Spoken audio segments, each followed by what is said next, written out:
Welcome to Ask a Pastor, where I answer questions that you might be wondering about. In today's episode, I want to answer the question about how Christians should respond in the political climate of our day, especially in regards to ICE raids and immigration. The Bible tells us in Romans chapter 13 that the powers that be are ordained by God, and it commands us to be subject to these powers because these governing authorities are in fact acting out the ordinances of God. That doesn't mean that every government is moral or doing the will of God, just to be clear.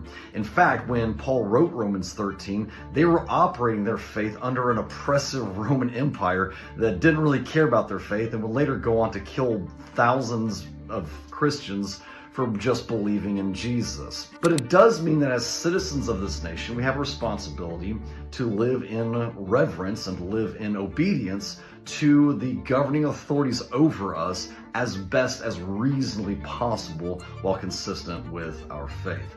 With that said, ICE is a branch of the Department of Homeland Security. They were established in 2003, and they are a legitimate federal law enforcement agency. All that to say, that doesn't mean we have to agree with everything that they say or do, or the ways that they carry out the responsibilities that ICE is intended to fulfill for our nation's government. We can love our friends and neighbors regardless of their immigration status, and we absolutely should, in fact. Being one doesn't mean you're not the other. You can support law and order and law enforcement while also loving the foreigner and neighbor next to you. And so I hope that helps a little bit as you process how you and I are called to live as salt and light in the world, especially in this time of political turmoil. God bless. I'll catch you next time.